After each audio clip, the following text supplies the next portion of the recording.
El síndrome Guillain-Barré es una enfermedad neurológica. El sistema inmunológico ataca por error el sistema nervioso central y provoca una parálisis general. La doctora me ve y me dice, es que yo no te quiero revisar, necesito que vayas directamente con un neurólogo. Caí en una depresión muy fuerte por todo lo que tuve que aguantar. Me tuvieron que intubar en vivo, porque era o te intubamos o no hay más, ¿no? Entonces recuerdo muchísimo que me mete los dedos a la boca, me abre la quijada y yo así como que ya no respiraba, o sea, yo estaba completamente ya a punto de a lo mejor entrar a un paro o algo, yo no estaba respirando y me acuerdo mucho que nada más me vio y me dijo, perdóname, y me mete el tubo y en eso ya dormí. Aquí en esta parte del vientre me hicieron una cirugía para la sonda gástrica para poder comer, pues también hicieron la cirugía mal, que me provocó una hemorragia interna. Tuve muchas complicaciones extras al Guillén por negligencias médicas. Pero recuerdo mucho que dijo, pues yo creo que unos 2 horas más o menos le quedan. Eso yo creo que fue la vez que, más que dolerme, yo creo que fue la que más enojo me dio, más coraje me dio. De decir, ¿tú quién eres para decirme que me quedan 2 horas? Y una vez me desconectó el ventilador. Y me dice, mira, sí puedes respirar. Pues claro que me fui hasta el cielo, se asusta, lo conecta. Y yo con un miedo de que, claro, yo no tengo control, yo no puedo defenderme. O sea, si bien quieren apagarme el respirador, yo ahí quedo. Exactamente, yo no me puedo defender.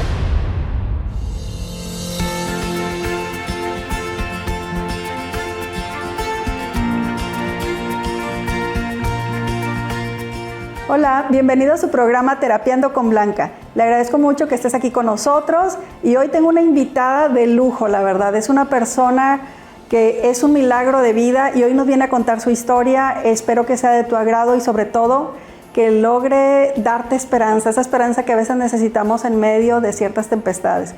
Tengo aquí un milagro de vida a Karina Medina. Bienvenida, Karina. Gracias, Blanca, por la invitación. Oye, Karina, a ver y platícame ¿qué es el síndrome de Guillain-Barré? Para empezar, porque mucha gente a lo mejor no sabe, o los síntomas, todo eso, ¿en qué consiste? El síndrome Guillain-Barré es una enfermedad neurológica. El sistema inmunológico ataca por error el sistema nervioso central y provoca una parálisis general. A lo que a mí me explicaron los médicos, la manera más fácil fue, mi cuerpo estaba enfermando de algo, entonces para protegerme, mi cuerpo se atacó a sí mismo. Pero cometió el error de, en vez de atacar el virus, se atacó al cuerpo solo, o sea, a mí misma. Entonces ahí es como un cortocircuito y el cuerpo se detiene, el movimiento se detiene y se paraliza. Eso fue como la explicación que a mí me dieron para entender. Pero ¿qué pasa? Eso que hay un cortocircuito entre el cerebro y la parte de nervios, que lo que provoca es una parálisis general. Hay muchas variantes, hay 6 niveles de Guillain. El 6º es ya la muerte y a mí me pasó el de grado 5. O sea, cuando a mí me lo detectan fue en el grado 5. Hay personas que no pasan del grado 1, que realmente es nada más un dedo dormido, literalmente. Hay gente que a lo mejor la mitad del cuerpo, otros que nada más la parte de abajo. En mi caso fue cuerpo completo, pero empezamos de pies a cabeza. Perdón, empezamos de cabeza a pies. Lo normal es que sea de pies a cabeza. Entonces, en mi caso los síntomas, una semana antes de que yo me enfermara, me dio una infección estomacal, pero muy fuerte. O sea, una infección en la vida me ha dado así, entre vómito y diarrea, pero fuerte. Fui a consultar y todo y bueno, pues normal, o sea, pues el medicamento que te dan. A la semana exactamente, fue cuando yo empiezo a ver doble. Y me acuerdo mucho porque yo venía manejando, entonces donde me quise cambiar de carril, literalmente vi 2 carriles. Y ahí fue como que dije, ay, o sea, como que me mareé, pero dije, bueno, es compensación, no he comido, que el estrés a todo, ¿no? Ese día llego a la casa, trato de comer, de relajarme, se me fue pasando. Fue un sábado y ese mismo sábado en la tarde estaba cenando y le tomo el refresco y se me sale de la boca, o sea, no lo pude deglutir. Qué susto, ¿no? Pero pues también fue como una jiji, jaja, o sea, no nos preocupamos tanto porque fue como que a lo mejor, no sé, tosí o lo que sea, no pusimos atención. Eso fue el sábado. El domingo en la mañana, yo me levanto a las 6, de la nada me despierto y empiezo a sentir la cara como si la trajera dislocada, o sea, como caída la mandíbula. Yo me veo en el espejo, pero yo me veo normal. Bien. Y yo en ese entonces, ese día me quedé en casa de mi hermano porque, paréntesis, mi familia estaba de viaje, entonces yo estaba sola en mi casa y yo no sé por qué razón le hablé a mi hermano, le dije, sí, me quiero quedar contigo. ¿Por qué? No lo sé, pero yo como que algo sentía. Y mi hermano, pues sí, vente a la casa, no pasa nada. Me despierto ese día que ya cuando siento lo de la mandíbula, voy, despierto a mi hermano y le digo, oye, vamos a consultar. Y mi hermano, de que pues no traes nada, o sea, me veía a mí normal y me digo, es que algo siento. ¿Pero qué? Vamos a las 11 de la mañana, no, ya. O sea, yo algo pasaba en mi cuerpo que me estaba dando una señal de alerta. Y total, vamos a consultar un domingo, 1 de octubre del 2017, pues domingo, todo cerrado. Fuimos a un particular y la doctora me ve y me dice, es que yo no te quiero revisar, necesito que vayas directamente con un neurólogo. Así fue lo primero que me dijo yo, pero neurólogo ya son como palabras mayores, yo nada más venía a que me dieras un paracetamol, ¿no? Algo así. Pero en ningún momento te mencionó. No, ella nada más vio, lo único que vio es que mis extremidades, los brazos, yo ya no los podía extender completamente. O sea, los sentía como adoloridos, como pesados. Y me decía, ella me dijo, yo ni te quiero tocar porque no quiero mover nada, mejor necesito que te vayas a un neurólogo. Fue lo primero. Y le agradezco mucho a ella porque fue o sea, ella tuvo un ojo que me dijo, vete a un neurólogo. Y mi hermano y yo así de que un neurólogo ahorita, pero pues si estás bien. Ajá. Total, pues nos fuimos a buscar a un neurólogo, a un hospital privado. Domingo, pues no había nadie, ningún especialista, entonces pues nos esperamos mucho hasta que llegara. Llegó el neurólogo, y me dice que me tienen que hacer una resonancia magnética. Y bueno, pues de la noche a la mañana nada más te hizo una resonancia, ¿pero por qué? Para ese lapso que ya habían pasado de 6 de la mañana a 11, 12 del día, yo ya empezaba a tener como más pesados los brazos, el agua no la podía como tragar bien, Ajá. Pero nada más. Bueno, me hacen la resonancia con contraste y pues me meten ahí a un cubículo de urgencias, en lo que se me pasa el contraste y todo eso. Y la primera señal de que algo no andaba bien fue cuando el doctor saca a mi hermano de la habitación para hablar con él. Y dije, ya no me gustó. O sea, esto cuando ya no quieren que el paciente escuche es que... Entonces yo me puse como pude a escuchar y yo escucho que le dice a mi hermano, o es Guillain-Barré o es un infarto cerebral. Y mi hermano de que, pero pues si la estamos viendo bien, porque a mí por fuera me veían y pues estaba bien, ¿no? Y ya... ¿Habías escuchado algo del Guillain-Barré antes? No, porque para entonces todavía ni siquiera habían mencionado nada, o sea, era... Me refiero, ¿habías escuchado algún otro caso? No, para eso... Totalmente desconocido. Yo conocí esto hasta que me pasó a mí, la verdad, anteriormente no. Entonces, pues bueno, lo que el médico le dice, si tienen seguro de gastos médicos o tiene IMSS, pues es mejor que se vaya al hospital con el que tenga convenio. ¿Por qué? Porque esto va para largo. Pues mi hermano también todo sacado de onda de que, pero pues si yo la vemos bien... Total, ahí salí hasta las 7 de la tarde. Todo ese día, conforme fue pasando, yo empecé a tener más debilidad en el cuerpo. No podía hablar bien, como que la lengua estaba pesada, entonces no podía como decir bien alguna palabra, pero nada más, no tenía dolor de nada. Mi hermano arregla y yo fui atendida en el IMSS, entonces me mandan al IMSS. Y ese día estoy pues en espera de una cama porque justo era la temporada cuando andaba el dengue hemorrágico. Entonces estaba a reventar los hospitales. Pues bueno, logran pasarme a piso, que ya era, digamos, lunes en la madrugada. Me pasan a piso y luego va mi neurólogo, que fue el que me llevó todo el caso. Él me revisa y a simple vista me dijo, es un Guillain-Barré. Él fue el primero que me lo mencionó. Y yo para entonces yo ya no tenía movimiento de nada. O sea, yo ya mis brazos ya no los movía, las piernas estaban como inquietas, pero como no las podía controlar. Y ya él me dice, bueno, te voy a explicar qué es, y me explicó lo que te dije anteriormente, sistema inmunológico ataca por error, el sistema nervioso central, y digamos que tu cuerpo se detiene. ¿Qué pasa? Que es un ciclo. Así como tú te paralizas, poco a poco empiezas a recobrar movimiento, pero te estoy hablando que eso puede durar 1 semana, 2 semanas, 3 meses, 1 año. Y yo, pero luego, ¿qué va a pasar? Y me dice, estás muy avanzada. Te tengo que hacer el examen obviamente para confirmarlo, que es una punción lumbar. Sacan un líquido de la médula para ya ahora sí confirmar que es Guillain-Barré, pero yo estoy casi seguro que sí.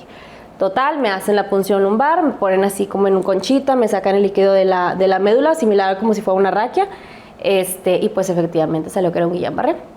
Él me dice, yo tengo que ser súper franco contigo, estás viniendo en un grado 5. Dice, normalmente los casos es un grado 1, un grado 2, que puedes subir al 5, pero bueno, nos da más tiempo para poder actuar.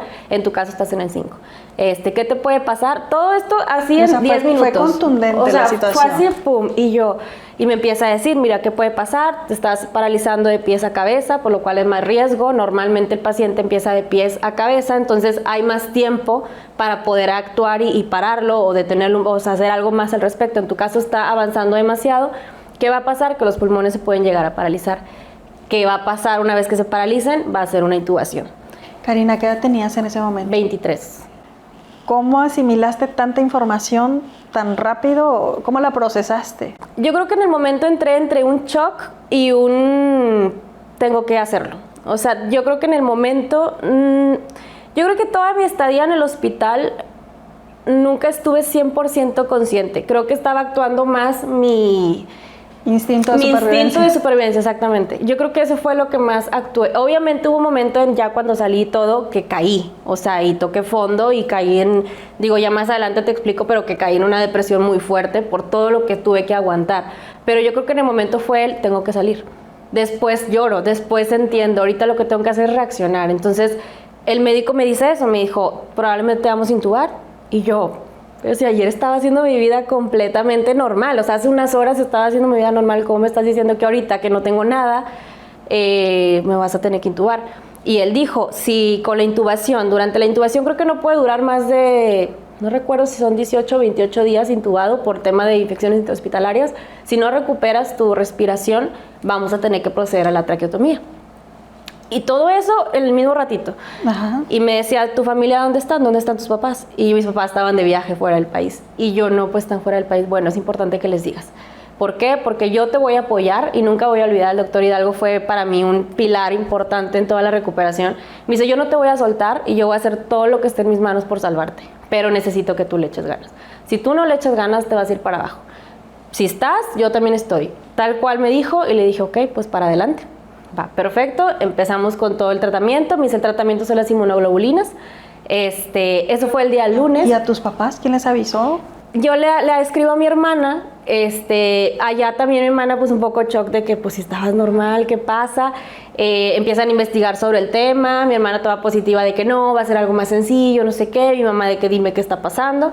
Esto fue el lunes y mi hermana me dice, no, va a salir adelante, y empieza mi hermana a investigar casos de que fíjate, esta persona salió, esta también, tú échale ganas. Claro que yo siento que también no me decían qué tan asustados estaban para yo poder estar tranquila. Ya ahora después, pues mis papás me contaron que ellos estaban en España. Entonces me dicen, no había vuelos para poder venir rápido para acá.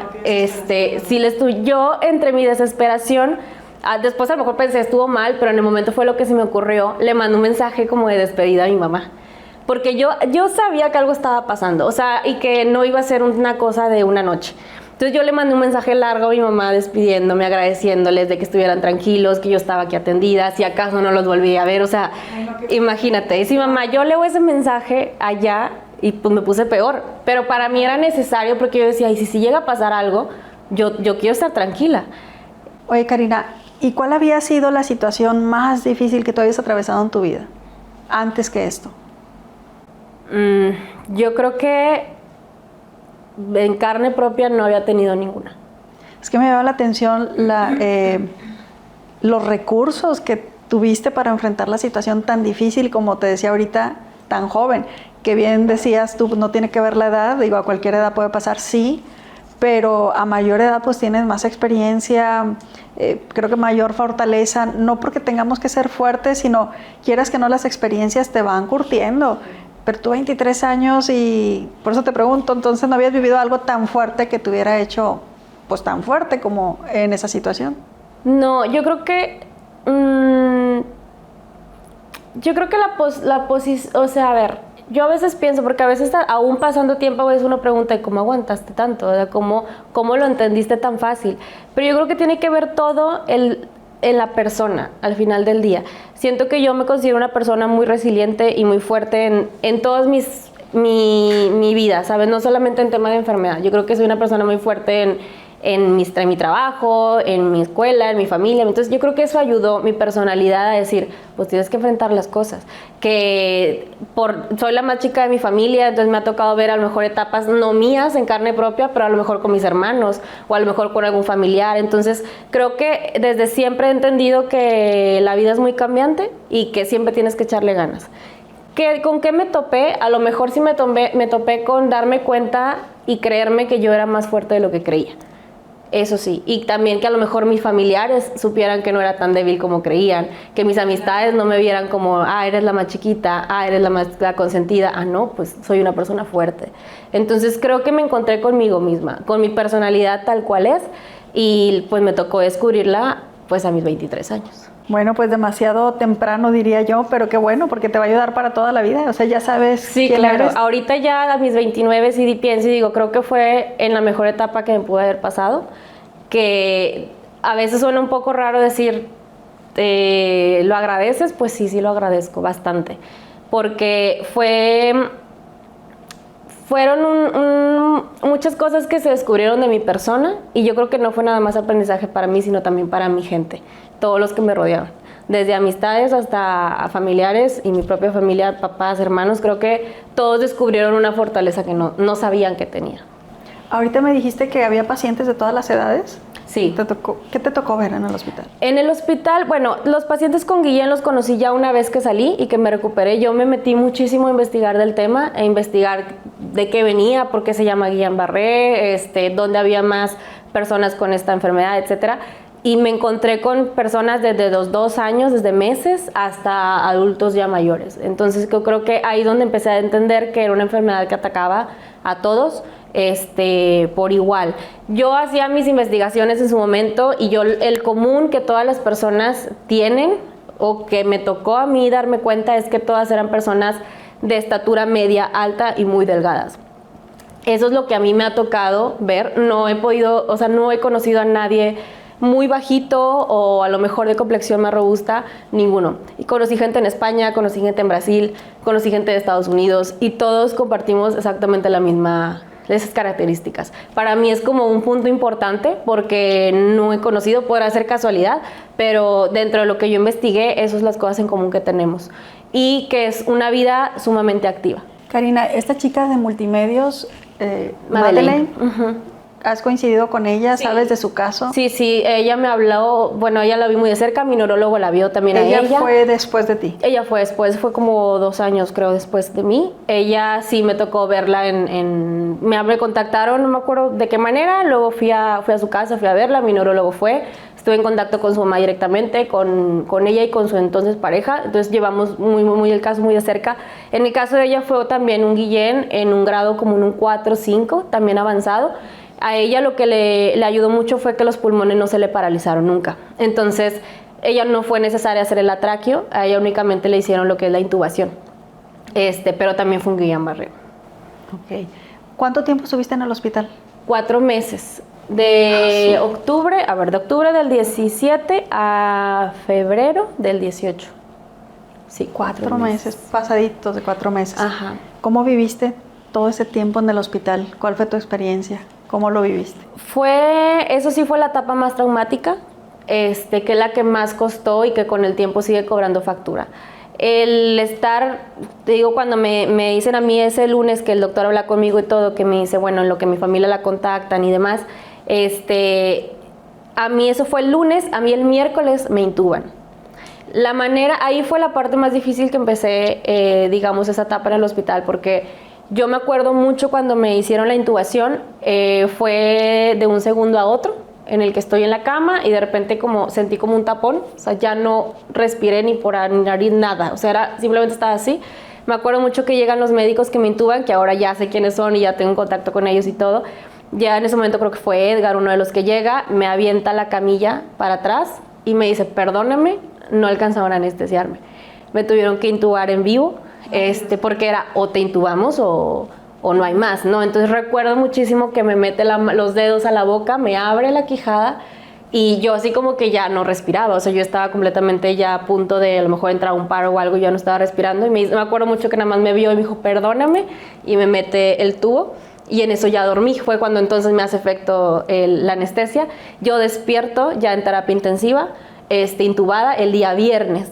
Para ese viernes ya estaban mis papás conmigo.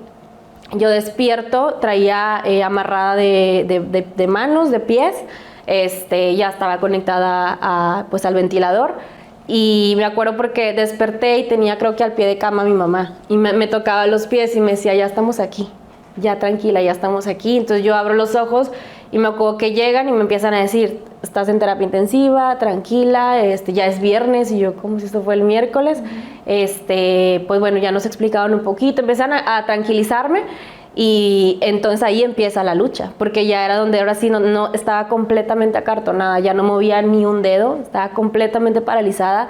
Incluso me tenían que poner cinta en los ojos, porque como no podía gesticular, se me secaba el ojo. Entonces me tenían que poner cinta para poderlos, pues, estarlos abriendo y cerrando. Entre bromas decimos, yo también no nada más sobreviví a la enfermedad, sino sobreviví al trato médico, que esa es otra parte importante. Tuve muchas complicaciones intrahospitalarias que fueron ajenas al Guillain-Barré. O sea, el Guillain-Barré era una situación que estaba viviendo y que tenía que pasar, y una parálisis, etcétera. Pero el Guillain no te provoca un hemotórax, que lo tuve, que es una perforación de pulmón. El Guillain no te provoca un infarto cerebral, que lo tuve. El Guillain no te provoca un derrame sanguíneo, lo tuve. Tuve muchas complicaciones extras al Guillain por negligencias médicas. Entonces era sobrevivir al Guillain-Barré en la etapa más grande y sobrevivir al trato o a los médicos, que como hay increíbles médicos, también hay médicos pues que están aprendiendo o que no están tan al pendiente del paciente. Entonces esa fue otra lucha que yo estaba viviendo. Ya no era la lucha nada más contra la enfermedad, era una lucha contra la enfermedad, contra la depresión que te da, contra la ansiedad que se te despierta, contra estar siempre alerta de que nadie más te haga algo y te pueda perjudicar. ¿Qué sucedió? Llegó al punto en el que tenías miedo a los médicos, o sea, sí, a algunos. Sí, sí. Sí hubo, ¿Los sí podías hubo identificar por sus voces, decir, ay, ahí viene el que no me gusta, o no, pero a cualquier médico que se acercara? ¿Cómo viviste ese miedo? Sí hubo directamente personas, o sea, sí las hubo. Sí, ¿y las identificabas sí, aún con en tu nombre y apellido, todo. Ya. Todo. Por decir, aunque no las estuvieras viendo, con escuchar ya decías, ahí es viene. que siempre las estuve viendo. O sea, en todo momento estuve en alerta, en todo momento estuve despierta. ¿Qué problemas pude tener? Por ejemplo, cuando eso fue en diciembre, si no me equivoco, que me hacen la perforación de pulmón. Eso fue por un cambio de catéter, que mi neurólogo le dijo a entonces la residente en ese entonces, le dijo, no se lo hagas hasta que yo llegue. A eso voy con negligencias. Ella tenía la indicación de que no se lo hiciera porque es una residente, lo tiene que hacer siempre con un médico titular. Y él se fue y ella lo hizo. ¿Qué pasa? Me perforó el pulmón.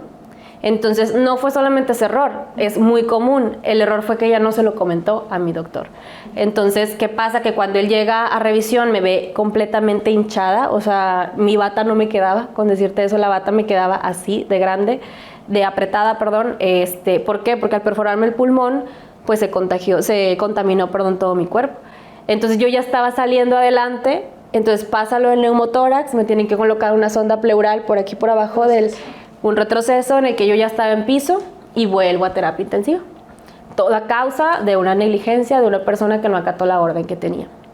Entonces, pues bueno, yo sé perfectamente quién lo hizo y sí fue una situación difícil porque es como veo a la persona todo el tiempo y es como un enojo también de mi familia de decir ¿por qué lo hiciste? Si no, ella se pudo haber fallecido en ese momento por no acatar una orden. Y yo también como entre querer luchar y saber perdonar, pero será bueno perdonar, pero no, pero me siento con rencor, fue duro. Entonces paso esa situación que fue el neumotórax y aquí en esta parte del vientre me hicieron una cirugía para la sonda gástrica para poder comer. Pues también hicieron la cirugía mal, que me provocó una hemorragia interna, que tampoco debió de haber pasado. Entonces también esa hemorragia hizo que mi hemoglobina bajara a 3 y lo mínimo que tenemos que tener es 11. Entonces tuvieron que transfundirme sangre, todo por errores médicos.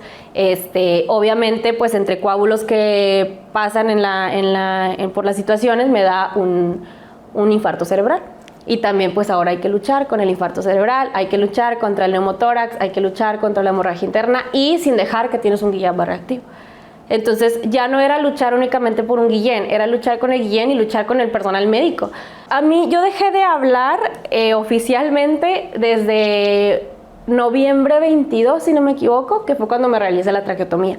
Como a ese tiempo yo ya no podía estar con el tubo en boca porque eso te provocaba infecciones, tenían que hacer una traqueotomía. Ahí fue otra lucha porque era entre dos médicos, uno de mis médicos, digamos, el que estaba conmigo, y otro que decía no porque es muy joven y pues ella puede salir adelante. Y otro médico decía, pero tenemos que hacérsela porque le podemos facilitar la respiración. Este otro decía, no se la vamos a hacer porque es muy joven y le va a quedar la cicatriz. Y a mí me vale la cicatriz, yo quiero que ella respire. Entonces negó completamente la cirugía y estaba muy enojada. Un día que descansó, él me metió a cirugía y me hizo la traqueotomía. Y es fecha que él me dice, si no te lo hubiéramos hecho, que ella no hubiera respirado. ¿Qué hubiese pasado si este doctor nunca hubiese faltado?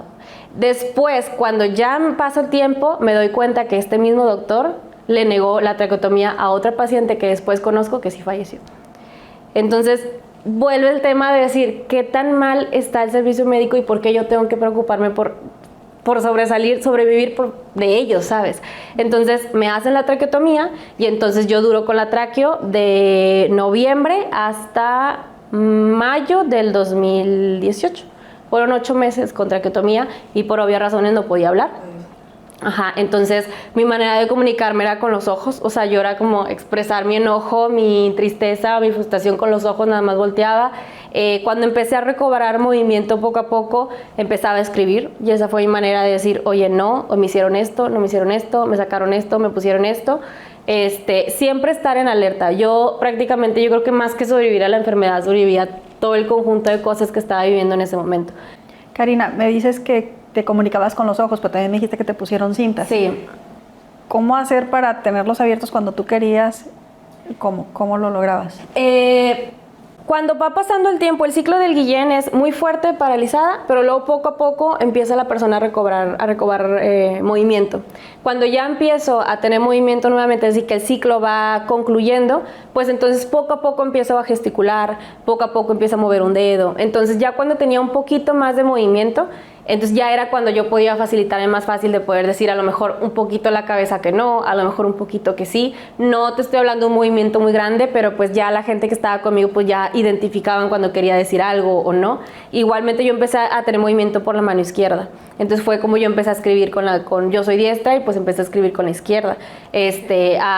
Tengo yo creo que 6, 8 libretas por las 2 hojas llenas de todo lo que yo escribía, como cosas buenas, también era mi manera de desahogarme y fue como empecé yo también a defenderme de estas otras personas que nunca hubo un trato médico adecuado. Porque no nada más fue hoy ¿tienes tus libretas? Sí.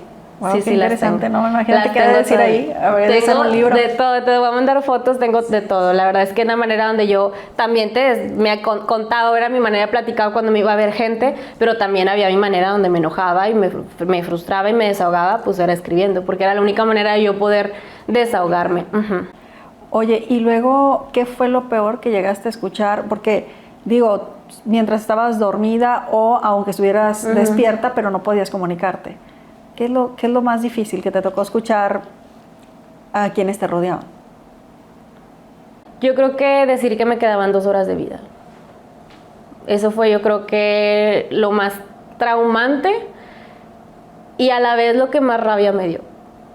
Eso es algo que a mí, y más porque siempre, o sea, sé quién lo dijo, sé quiénes estaban cuando lo dijeron. Fue en una etapa cuando justo entro con creo que fue el tema del neumotórax o fue, no me acuerdo por cuál de todas las situaciones que recaí, pero estaba en terapia intensiva.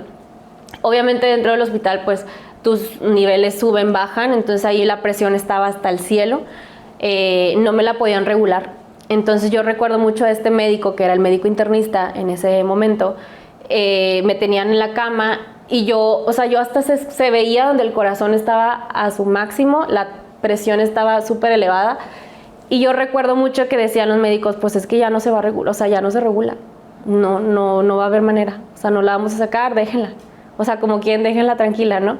Y yo estaba muy consciente, yo me acuerdo que estaba muy enojada porque yo por dentro decía, es que puedes hacer algo más, y yo me acuerdo, tengo la imagen muy presente del médico que iba y me veía así, no, déjala, ahorita se compone, y yo con toda la presión a todo lo que da, poco a poco empecé a ver todo verde fosforescente, todo, o sea, las paredes, todo era verde, como que la mirada se iba, la visión se iba como nublando. El oído lo empecé cada vez con un poquito menos, y yo recuerdo que veía donde metían el carrito rojo, como para cualquier cosa, pero recuerdo mucho que dijo, pues yo creo que unos 2 horas más o menos le quedan. Eso yo creo que fue la vez que, más que dolerme, yo creo que fue la que más enojo me dio, más coraje me dio. De decir, ¿tú quién eres para decirme que me quedan 2 horas? ¿Qué pasa? Que en ese momento escucho a estas personas decir eso y me da coraje. Y ahí fue donde como que dije, no, o sea, tú no eres quien para decir que yo me voy a morir. Y entonces es donde yo me recuerdo mucho ese día que fue como me quiero ir y ya por favor que esto se acabe, pero no voy a permitir por darte gusto, ¿sabes? Fue como no me voy a ir. Y me voy a aferrar y me voy a aferrar y me voy a aferrar. Y no recuerdo más, cuando desperté ya estaba estable. Una lucha conmigo misma de decir, es que no estoy entendiendo qué pasa. Porque era mucha sufridera. Era todos los días había una situación. Hubo muchas. O sea, por contarte unas, esas fueron los de la hemorragia, lo del infarto cerebral, lo del neumotórax. Pero también hubo momentos en donde no me aspiraban los enfermeros, la traqueotomía. Y al no aspirarme, pues me provocaban que me faltara el oxígeno. Entonces, era como ver a mi papá. Una vez, una ocasión, fue en el turno de noche. Mi papá se quedó conmigo. Es fecha que mi papá, si te platica eso, no puede, o sea, se quiebra. Yo creo que entre coraje y miedo. Esa vez yo me acuerdo que yo me tiene que hacer las aspiraciones como frecuentemente. Prácticamente la tráqueo hace pues la función de la garganta. Entonces, obviamente hay saliva y mucosidad, etcétera, que se tiene que aspirar. Entonces mi papá, yo ya estaba necesitando que me aspiraran y mi papá va con el enfermero. Mi cama estaba justo enfrente de la estación de enfermeros. Entonces va y le dice al médico, al enfermero, le dice, oye, ¿puedes venir a aspirar a Karina? Porque le hace falta. Sí, ahorita voy. Y yo me acuerdo mucho que estaba en el teléfono él. Entonces vuelve a ir mi papá, de que, ¿puedes ir a aspirarla? Porque está, sí, ahorita voy. Y seguía en el teléfono. Estuvo hasta que pues yo me voy. O sea, no sé qué pasó exactamente, solo recuerdo que mi papá corrió a donde están los médicos residentes. Vienen corriendo los médicos residentes, sacan a mi papá del cuarto y dice mi papá, yo nada más vi que metió en el carrito rojo y mi papá se le quería ir contra el enfermero. ¿Qué necesidad de llegar a esto por no hacer tu trabajo? Entonces fueron muchas luchas que no nada más, te digo, no nada más fue un Guillén, fueron muchas luchas que hubo en ese tiempo, por negligencias, por malos tratos, por flojera del personal médico, que también te recalco, hubo un personal médico increíble que también sigo a la fecha en contacto y que estuvieron muy al pendiente, pero también está esa otra parte que no cuentan, que está el trato médico que no es el más correcto y que el paciente lo sufre. Entonces yo no te puedo decir, este fue el momento en que más sufrí, porque yo creo que yo sufrí desde el día 1 que llegué ahí. Y fue una negociación y un estar siempre aguantándome porque ellos no agarraran a lo mejor algún coraje conmigo. Mi familia quería demandar a algunos doctores y era como que no demandes porque qué tal si ella no tiene control, ella no se puede defender. Tuve también una situación de una enfermera pues mala. Yo cuando escribía en la página yo ponía de que la enfermera mala porque ella decía que yo estaba chiflada. Ella decía, tú estás aquí porque estás chiflada, cualquiera puede. O sea, yo ya pasé lo mismo cuando tuve a mis hijas. Ella decía esa comparación. Y decía, estás aquí porque estás chiflada en terapia intensiva. Y una vez me desconectó el ventilador. Y me dice, mira, sí puedes respirar. Pues claro que me fui hasta el cielo, se asusta, lo conecta. Y yo con un miedo de que, claro, yo no tengo control, yo no puedo defenderme. O sea, si bien quieren apagarme el respirador, yo ahí quedo, exactamente, yo no me puedo defender. Entonces a mí me daba esa impotencia. Entonces yo realmente todos los días, no te puedo decir que este fue el momento más trágico, porque realmente todos los días era sobrevivir a mí misma, a mis miedos, a mis tristezas, a mis duelos, a mi enfermedad, más todo lo que podía pasar en el día, más al mismo tiempo ser fuerte por mi familia y no ponerme triste y no ponerme a llorar porque tengo que ser fuerte en este momento, pero también tengo que cuidarme de la gente que me está cuidando. Y en las noches no dormir porque pues si me duermo yo no tengo control y no sé qué va a pasar. Entonces realmente fue muy agotador porque todos los días tenía que estar con la guardia arriba. ¿Tú crees que pueden terminar con la vida de alguien, por decirlo así, más bien rendirse médicamente y dejar ir a alguien por cansancio, por agotamiento, por recursos económicos, por todo y decir, ¿me rindo? Sí. Y te lo digo que pasando tiempo, ya cuando tenía contacto con médicos y todo, ellos mismos lo han dicho. Sí, se cansan. Y no los justifico, pero los puedo llegar a entender, entre comillas, porque también sus rutinas son demasiado agotadoras. O sea, no duermen, no descansan, no comen, no andan de buen humor siempre. Porque lamentablemente vivimos en un sistema en el que ellos tampoco tienen el apoyo necesario. Entonces, no es justificación, porque no son costales, somos humanos, pero creo que hasta cierto punto ellos también se agotan. Entonces, que esa fue otra parte cuando ya con el tiempo yo empecé como a lograr perdonar esas cosas y por ejemplo a veces mi papá se enoja todavía con ese enfermero y yo le decía, papá, no lo justifico porque claro que pude haberlo evitado, Pero yo no voy a empezar a ponerme a juzgar a las personas que hicieron lo que hicieron en su momento, porque también ellos tienen sus broncas, ellos también tienen sus problemas, tienen su vida en su casa, que a lo mejor, pues sí, no podemos comparar uno que trabaja en una oficina, a lo mejor a personas que trabajan con humanos, ¿verdad? Pero ellos también viven situaciones complicadas. Entonces, sí, definitivamente, digo, cada quien está cargando su propia historia, claro. y dentro de esas historias pues hay situaciones difíciles, todos. Pero sí creo que esto, pues no, porque al final del día es un trabajo que si no puedes, no te gusta, no estás conforme, no estás contento con lo que te están pagando, el horario es extenuante, lo que quieras, sí, pues te vas, buscas otra opción, ¿no? Y definitivamente mencionaste algo del sistema, pues sí, lamentablemente, pues vemos no solamente en el sector salud, también en el educativo y en algunos otros, que no se brinda el servicio de calidad que se necesita porque no hay los recursos. O sea, esa es una realidad de nuestro país. sí, sí, sí. Pero llegar al grado ya en temas de salud sí creo que es difícil justificar o tratar de entender algo Sí. así, porque como te digo, no eres esclavo, te puedes ir, puedes renunciar. Pues es una manera, yo creo que también de que no duela tanto. De soltar, exacto, de ir sanando. De ir también, porque aunque pase el tiempo, nunca lo sueltas y nunca estás completamente sana. O sea, aunque aparentemente uno ya ve que hace su vida normal y todo, en el fondo traemos esa vivencia que no se culmina, y yo creo que nunca se va a culminar. O sea, es un diario vivir. Entonces, y te digo, no es que, por ejemplo, en el caso de la enfermera mala, que yo así la nombraba, yo cuando salí del hospital, yo le hice un escrito, digamos, sin decir que era ella, pero ella después se comunicó conmigo, o sea, sí sabía que me refería a ella. Y yo le decía, ojalá que si un día te toca estar en el hospital, pues que nunca te toque estar con una enfermera como tú. Y eso fue una de las cosas. Por ejemplo, yo obviamente me tenían que cambiar, yo usaba pañal y todo, porque obviamente no tenía movilidad de nada.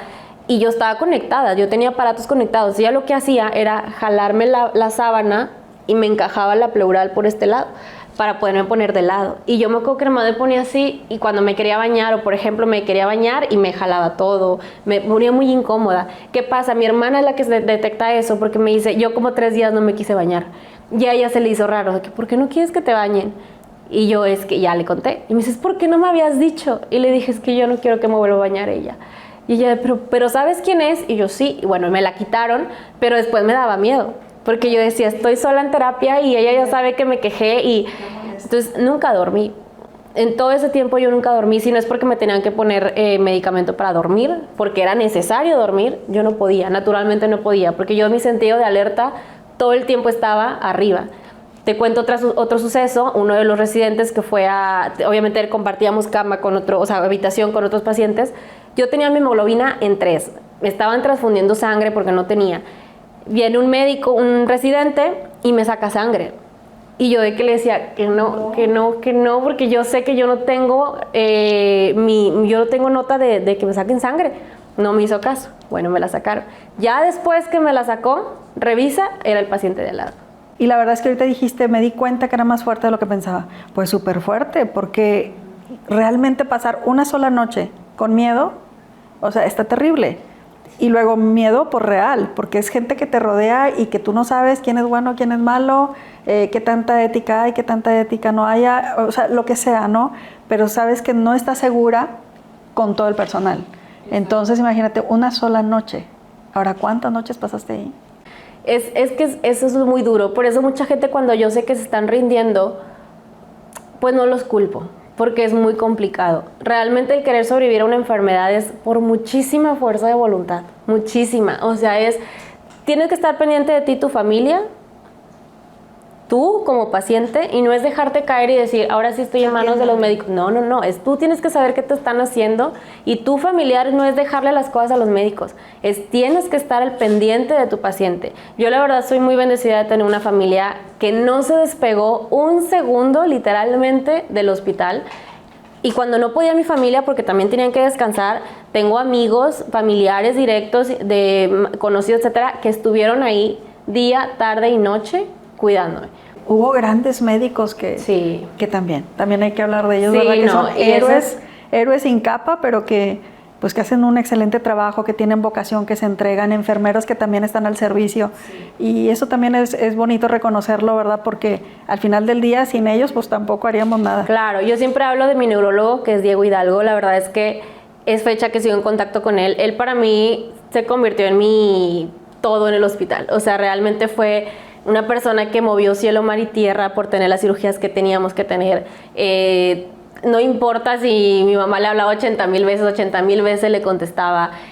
Yo a veces ya, por ejemplo, cuando yo paso terapia, digamos que al paciente te quitan de tu médico de cabecera y te ponen al internista, porque es el encargado de la terapia intensiva. Entonces, cuando yo ya estaba con el médico internista, yo quería a Hidalgo conmigo. Y a veces él iba y me visitaba, y yo solo con verlo ya me decía, ¿te quieres dormir un ratito? Y yo de que, bueno, aquí voy a estar, duérmete. Y yo de que, para mí Hidalgo fue uno de los mejores médicos, y nunca me canso de decírselo, y él lo sabe, que fue mi neurólogo, que la verdad desde el día 1 él me dijo, vamos a hacer un equipo de trabajo y vamos a echarle ganas, yo te voy a poner todo de mi parte, pero necesito que tú también. Y se hizo mi aliado, o sea, realmente fue mi médico, mi amigo, mi enfermero, mi terapeuta, mi todo, en el que me siento mal, bueno, aquí vengo. ¿Qué ocupa? ¿No le hicieron esto a Karina? Bueno, ahí lo veía pelearse con medio mundo. La verdad es que él puso muchísimo de su parte, y es un gran médico que yo creo que fue una parte esencial de mi recuperación. Y también, por ejemplo, tengo enfermeras que a la fecha, o sea, las tengo y sigo hablando con ellas de, ya aunque no estuvieran a cargo mío, iban a verme y qué ocupas y qué necesitas. Oye, no, es que no te han aspirado, no importa, yo te aspiro. O ¿qué te hago? Te lavo los dientes. Y yo de que, y no eran, ya no estaban conmigo porque pues rota el médico, el personal médico va en rotación, pues ahí van conmigo. Hay un enfermero que nunca supe su nombre, pero que siempre iba a verme a terapia intensiva. Según yo, en ese entonces él más o menos tenía mi edad, y me acuerdo que siempre iba de que, ¿cómo estás? Y échale ganas, y aquí estamos. Y la verdad es que hubo demasiados médicos y enfermeros que les guardo muchísimo cariño, y obviamente muchísimo agradecimiento, porque sin ellos tampoco hubiera aguantado. O sea, si ellos veían que algo no andaba bien con algún personal, bueno, ellos se metían y hacer todo por yo sentirme más cómoda. Entonces, tiene las dos, la historia, como siempre digo, la moneda tiene dos lados, ¿sabes? Tiene el lado negativo y el lado triste, pero también tiene el lado que se tiene que reconocer y que se tiene que agradecer. Y qué importante es saber que los médicos sepan, y las enfermeras, el impacto tan grande que tiene su labor, porque está la diferencia entre la vida y la muerte, porque no solamente es lo que médicamente necesitas, sino anímica y emocionalmente, porque gran parte de que te salvaste, de que hoy nos estás contando esto, que sobreviviste, tuvo que ver con tu fortaleza, pero porque tu ánimo decaía y tú lo levantabas, pero porque había algún médico que te daba esa seguridad, esa certeza de que iba a estar, que lo iba a dar todo, esa enfermera que de pronto iba y te ayudaba aunque no fuera su turno. Y justo estas personas, estos profesionales, muy profesionales, con gran vocación, de pronto pueden hacer esa gran diferencia entre la vida y la muerte de alguien, y cambiar el camino y el destino de toda una familia, porque le evitan un dolor tan grande a los familiares, les dan una esperanza con palabras, con fortaleza, con estar, con entregarse. Y definitivamente me cuentas esto y la verdad es que me encanta, Karina, y te lo digo de corazón. Bueno, primero tu fortaleza, que te digo, una sola noche con eso, qué difícil, tantas noches, qué fuerte, pero también esta parte de los médicos, de cómo te escucho hablar del doctor Hidalgo. Y realmente me encanta saber que hay médicos así, porque cuánta contención te dio. Y no era su trabajo, a lo mejor su trabajo llegaba hasta cierto punto, pero él pasó esos límites, y posiblemente el pasar los límites te salvó la vida. Claro, y eso yo siempre, después cuando ya pasa el tiempo y todo, iba a dar conferencias a la misma clínica, me hablaban para que fuera a hablar, y yo les decía, incluso conferencias a los médicos, al personal médico, y yo les decía, para ustedes es un trabajo, pero para nosotros ustedes se convierten en nuestra familia, porque es con quien convivimos, porque nosotros nos desnudamos literalmente frente a ustedes, somos un libro abierto en salud para ustedes. Para nosotros, ustedes a lo mejor nada más nos ven como un trabajo, pero nosotros somos muy vulnerables en ese momento. Y claro que es un trabajo y ustedes tienen sus problemas, claro que sí, porque también hay que reconocer que hay aún médicos que tienen problemas en casa y vienen y dan todo por el paciente, pero yo les digo, siempre separen las cosas. Ustedes todos tenemos problemas en la vida, claro que sí, pero ahora imagínense a un paciente que no puede valerse por sí mismo, que está luchando entre la vida y la muerte, que tiene pensamientos negativos, que tiene pensamientos tristes en su cabeza, que ve a su familia preocupada, que ven que la situación económica va en picada porque también aunque estés en el IMSS gastas, que todo por fuera en su entorno está mal y todavía vienen ustedes con un trato malo, es imagínense lo que uno va a sentir. Ustedes tienen un problema, pero tienes vida, tienes salud, te puedes mover, puedes valerte por ti misma, mañana se puede solucionar, puedes hablar, puedes moverte, puedes bañarte tú solo, puedes hacer todo tú solo, estás bien. Tienes un problema, pero no te está pasando nada más allá de ese problema. Imagínate el paciente que está completamente encerrado en su propio cuerpo, viviendo aparte un proceso de duelo y un proceso de ansiedad y un proceso de depresión, y aparte una enfermedad. Entonces ya nada más se quedaban, le decía, simplemente piensen un poquito en la otra persona. Ustedes salen de su turno y se van a su casa. Y ya. Pero el paciente aquí se queda. A mí pasé Navidades, pasé Años Nuevos, pasé el Día del Amor y la Amistad en el hospital. Y es muy triste y es muy duro la vida en el hospital. Fue tanto tiempo que hubo un momento en que yo ya conocía más al personal médico y me decían, Karina, tú ya tenemos la foto de generación y ya ocupamos que tú también estés ahí. Me tocó la rotación de todos, me tocó convivir con todos. Ellos también en cierta forma también tuvieron un lazo más cercano conmigo porque fue mucho tiempo. Entonces yo también logré conocer el personal cómo es dentro del hospital, que también la sufren. Y de todo este proceso que viviste, sobre todo dentro del hospital, ¿qué es lo que más te conmueve? Híjole, yo creo que me conmueva definitivamente terapia intensiva.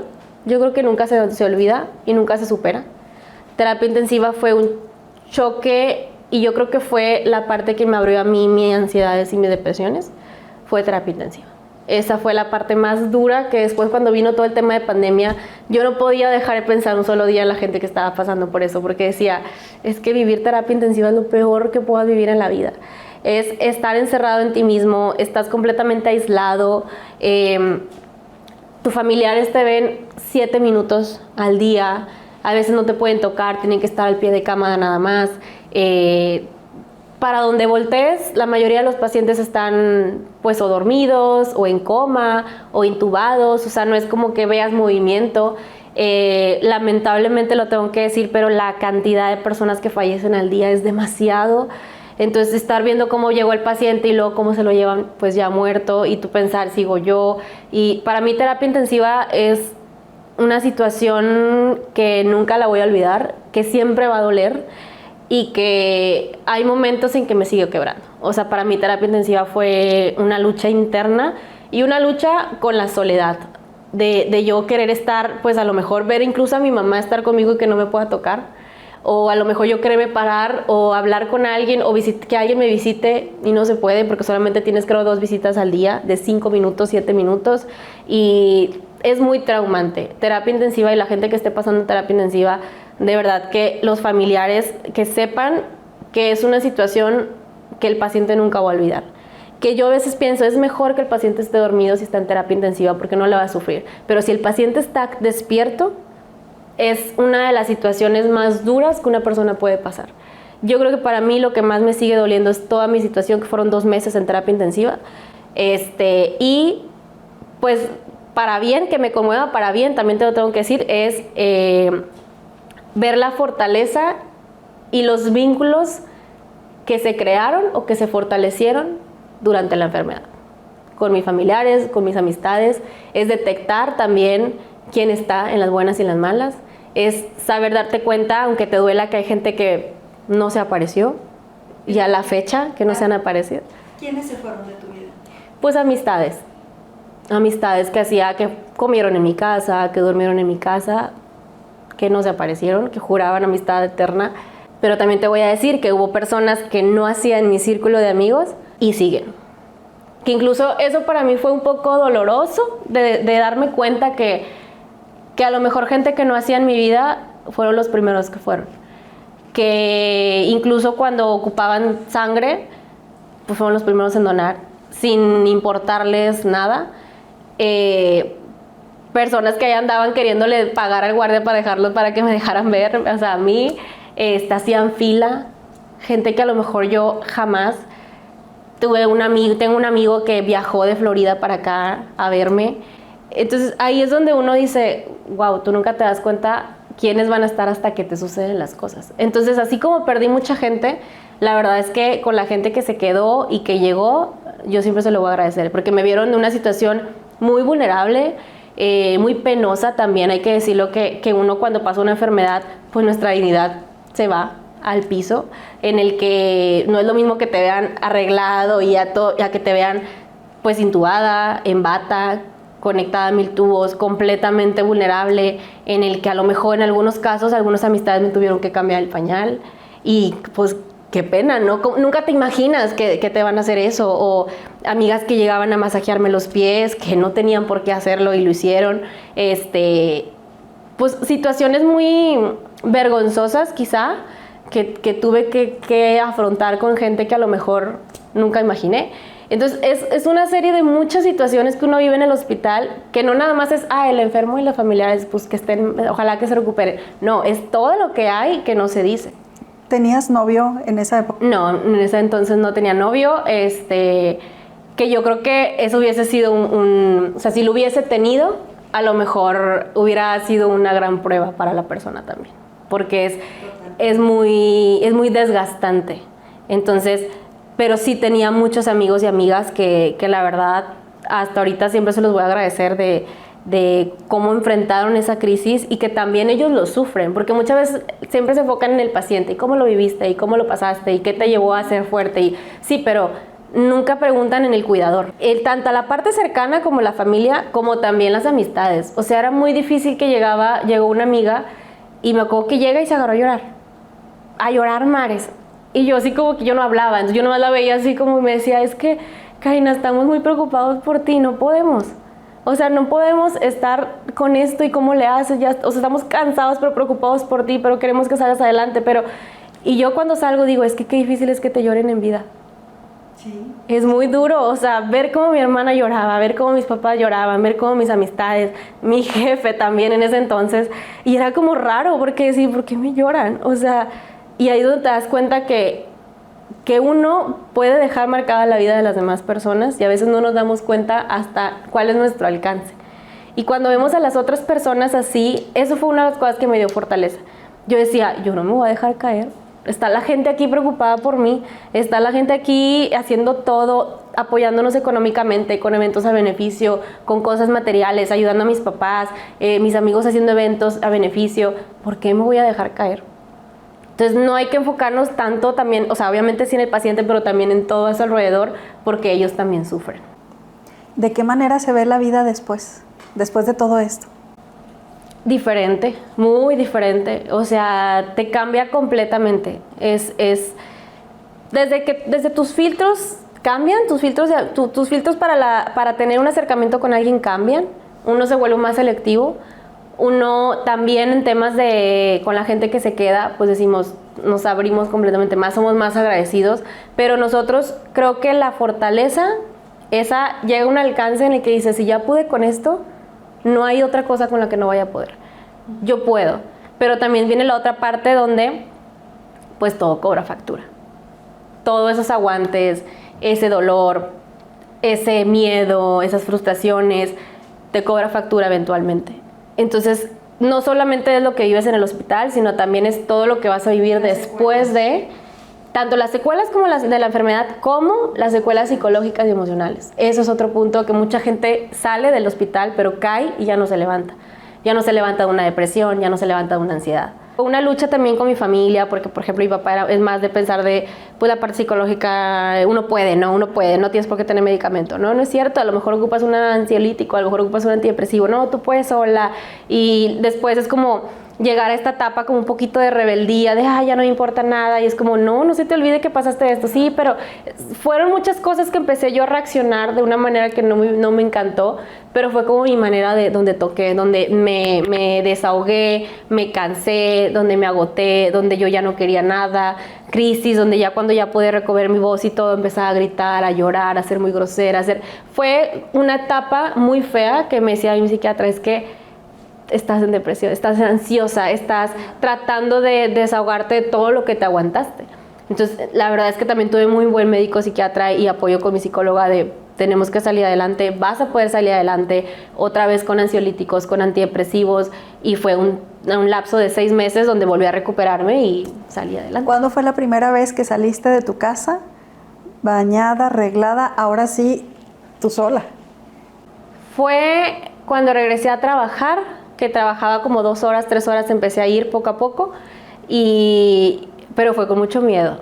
O sea, es salir y salir como, pues soy yo otra vez. O sea, vamos a ver qué pasa, vamos a ver si puedo, porque obviamente pues la enfermedad te deja secuelas, te deja, pues en una de las situaciones es que uno tiembla mucho, muchísimo, o sea, todo el tiempo estamos como temblando, hay ratos que se nota más, ratos que se nota menos, entonces pues era como que cualquier cosita yo lo tumbaba inconscientemente porque temblaba, en lo que obviamente pues recobraba el movimiento normal,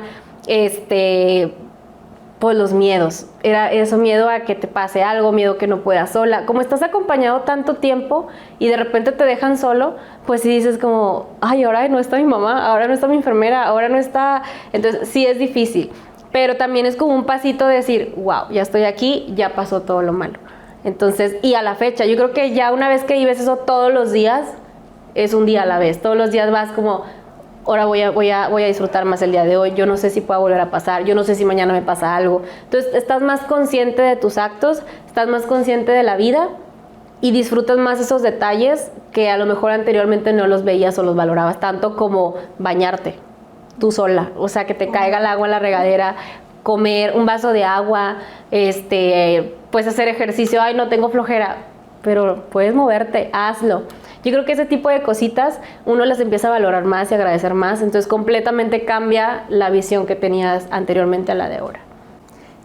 ¿Qué papel jugó Dios en toda tu historia? O sea, en ese día a día, ¿qué pasaba con esa parte? Pues Él estuvo todo el momento. Eso nunca lo dejé aún fuera. O sea, yo sé 100% que es una de las razones por las que sigo aquí es por Él, definitivamente, porque Él podía haber dicho, ¿sabes qué? Tú al mes te vienes, ¿no? Te vas.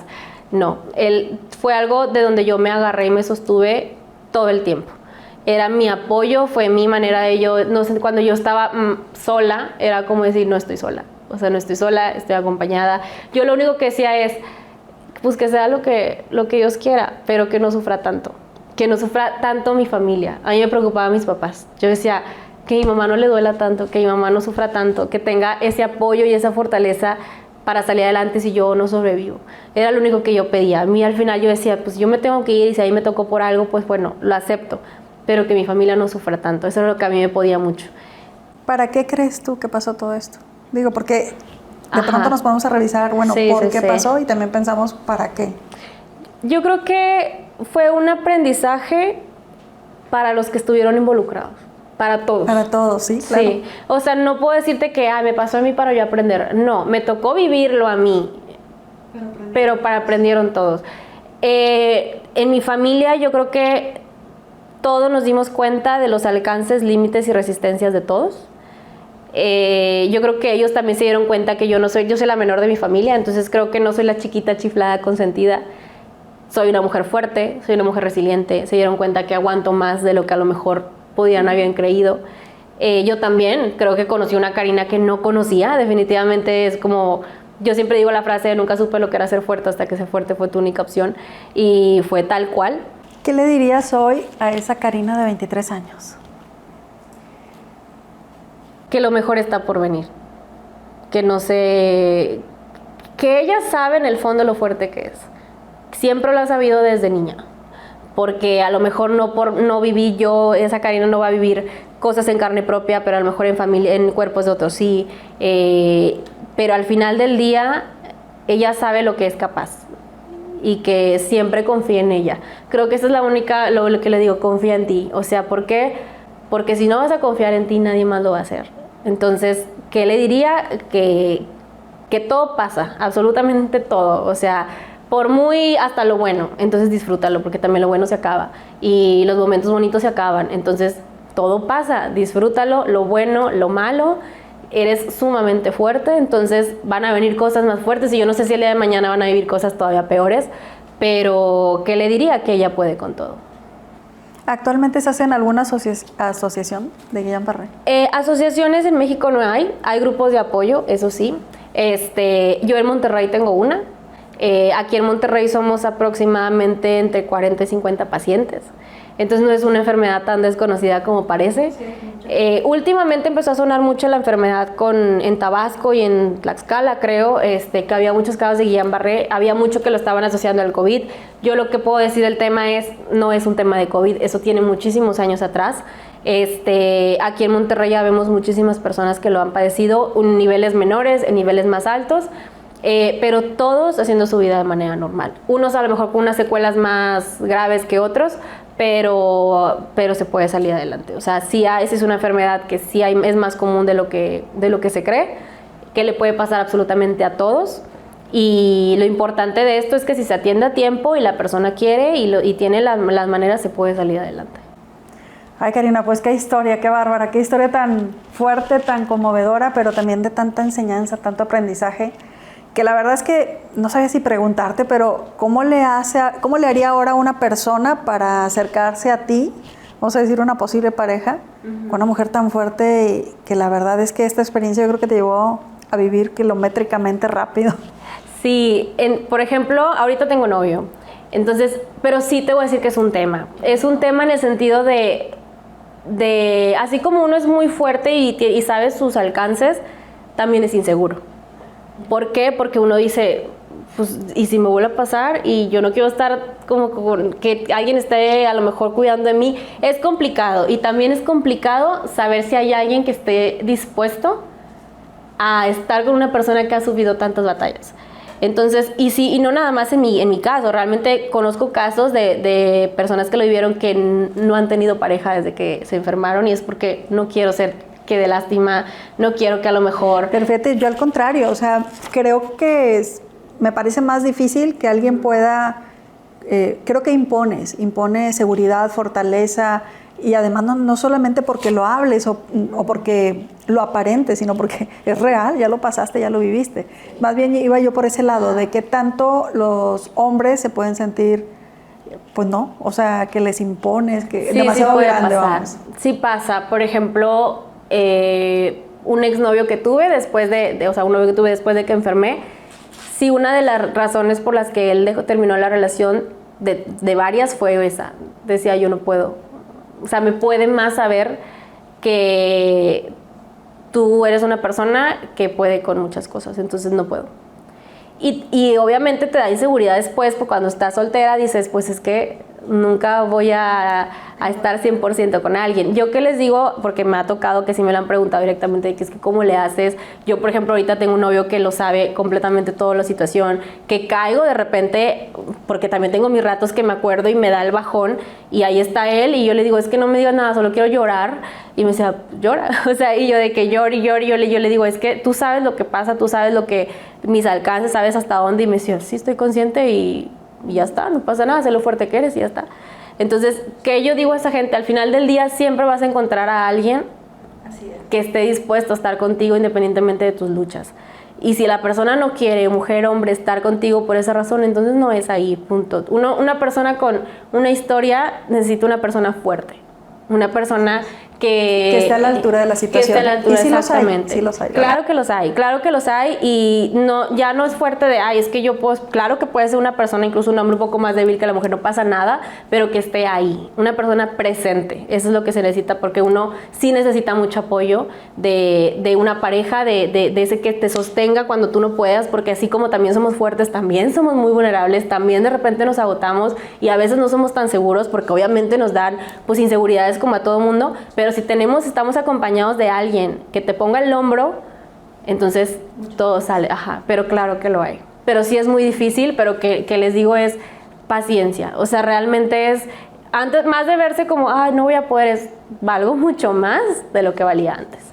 No es fácil que cualquiera pueda, pero sí se puede. Sí, totalmente. Oye, Karina, pues ¿qué te puedo decir? Mis respetos, digo, está de más que te diga que te admiro muchísimo, admiro toda tu historia. Para mí eres súper joven y con una historia tan fuerte, pues todavía mi admiración a todo lo que da. Y sobre todo, ¿sabes qué? Que te lo juro que estoy tan agradecida este día porque vuelvo a ver la mano de Dios aquí. O sea, es real, hay milagros y tú eres uno de ellos. Y esto me pone muy contenta, muy agradecida con Dios por ver un milagro más y contigo por estar aquí. Claro que los hay. Realmente yo creo que la vida a todos nos pone pruebas, a lo mejor a uno más fuertes que a otros, a lo mejor otros, a lo mejor por algún familiar directo, pero pruebas siempre tenemos. Y realmente yo creo que lo importante para poder sobresalir es creerse uno lo que está viviendo y aceptar lo que nos está pasando y agarrarle cariño a nuestros problemas. a nuestras situaciones, porque si no lo aceptamos, nunca vamos a poder sobrellevar la situación. Y hablo en general, si uno no acepta los problemas que tenemos, si uno no acepta las áreas de oportunidad, lo único que vamos a hacer es sacarle la vuelta, pero el problema ahí va a estar. Ahí se va a quedar. Ahí se va a quedar. Entonces, así sea una enfermedad, sea un rompimiento, sea una depresión, un duelo, un fallecimiento, es afróntalo. Sí se puede, abraza el problema, quiere el problema, afróntalo, pero va a pasar, nada va a ser para siempre. Y yo siempre digo, al final del día nunca estamos solos. Sí, claro que los milagros existen, claro que Dios nunca te va a abandonar, pero tú tienes que poner tu parte. Claro, tienes que dejar entrar el problema, verlo cara a cara, atenderlo, solucionarlo hasta donde sean tus posibilidades y acompañarlo a la puerta de salida. Pero mientras tú no lo atiendas, mientras tú no lo veas cara a cara, ahí va a estar, como bien dices tú, ahí va a estar esperando y tarde que temprano, de cualquier forma va a estar ahí presente, ¿no? Exacto. Frente a ti.